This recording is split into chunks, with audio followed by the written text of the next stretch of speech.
से हेउछंती ललिता जानी।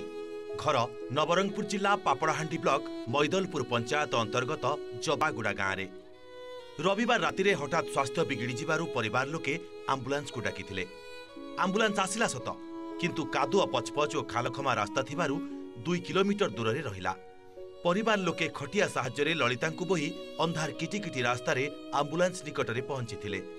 सेठारु तांकु मैदलपुर प्राथमिक स्वास्थ्य केन्द्र रे भर्ती करा जायथिला किंतु तांको स्वास्थ्यावस्था संकटापन्न हेबारु तुरंत नवरंगपुर और परे कोरापुट मुख्य चिकित्सालय रे भर्ती करा जायथिला। परे चिकित्साधीन अवस्था रे तांकर मृत्यु होइथिला। मृत्यु परे परिवार लोके एक आंबुलांस साहाय्य रे गाँ अभिमुखे बाहरिथिले मध्य पुणी समान स्थितिर सामना करिथिले। आंबुलांस कंटासारु ग्राम निकट रे पहुंचिला परे आउ आगकु जाई पारि नथिला। फल महिलांक शवकु पुणी थरे खटिया बोही परिजन और ग्रामवासी निज गाँ को आनी शेषकृत्य करथिले।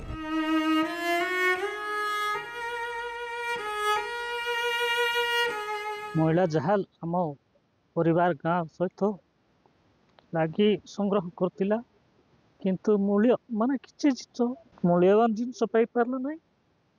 से खटिया रे गला से खटिया रे आइला सब बही फेरिला। रास्ता नहीं बोलिक एम्बुलेंस समान टाइम आसु नहीं कि गाँव को आसी पारला नहीं। 2 किलोमीटर भीतर रही जाउछि। ता संगे आमे मीटिंग करलु, सरकार के डाकलु, केतेक लोग के डाकलु, हमर गार भी नहीं सुनला रोड लागी बोली। तार संगे भी केते मेंबर सरपंच दुनिया झमेला करी आमे लोग के डाकाइलु, मीडिया वाला मन के मिसा दुनिया के छाड़ाइलु। तार लागी बोली सरकार दे हमके नहीं जानला। देसी छे हमर उन्नति करसी छे करले का करबा हमर रोड लागी तो सुविधा हमके एबे माने गोटे मोरी कैसे दुख हेला का एम्बुलेंस के फोन करला का एम्बुलेंस का नहीं आसला।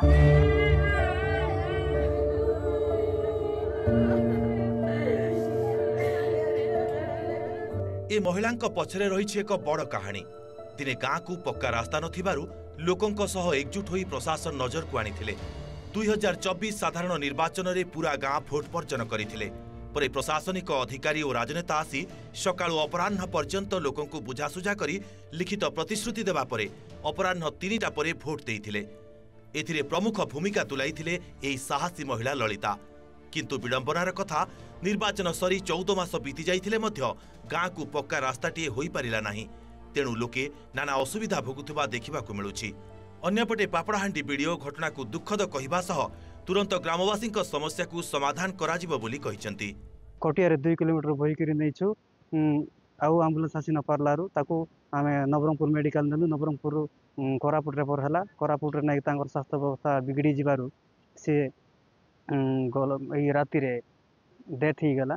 डेथ हला पर आमे जते बडा एम्बुलेंस को सब नै गिर आसलु सी समान स्थिति देखा दला हमको आउ एम्बुलेंस 2 किलोमीटर आसी पारला नाही। आमे सी खटिया रे ताको बही आने बाकू पड़ला। एटा हमर बड़ दुर्भाग्य रो जिंस एते दाबी कला परे मध्ये एते कला परे मध्ये सरकार के हमर कथा चिंता करना हम गाँव रो कथा सेटा बहुत दुखर कथा। आमे चेष्टा करूछु सब जगह रे जे कोनोसी जगह रे भी हमर पापड़ाहांडी ब्लॉक रे प्रायतः 20-22टा ग्राम अछि जो माने पूरा जंगल भीतर रहउचंती और से रास्ता गुडा खराब अछि। आमे सर्वे भी करिछु अनकनेक्टेड विलेज मानकर और से रिपोर्ट को डिस्ट्रिक्ट को देबा और ताको स्पेशल ड्राइव मोड रे किछि स्टेप नेले ही आमे सब ब्लॉक एरिया रो टोटल रास्ताटा कवर कर पारिबा। जड़े महिला पक्का रास्ता पाई संघर्ष करी मृत्यु हो जाइथिले मध्य भल रास्ताटीए पाई पारि नथिबारु ग्रामवासी असंतोष व्यक्त करबा सह यह जिला प्रशासन और नेतांक पारिबा पणिया को पदारे पकाइछि। एबर जो संघर्ष कहानी वर्तमान अंत होई सत किंतु ग्रामवासी तांगर पक्का रास्ताटीए पाइबे केबे ताहा एबे देखिबार बाकी रहला। नवरंगपुर जिला जवागुड़ारू नवघन विषय OTV।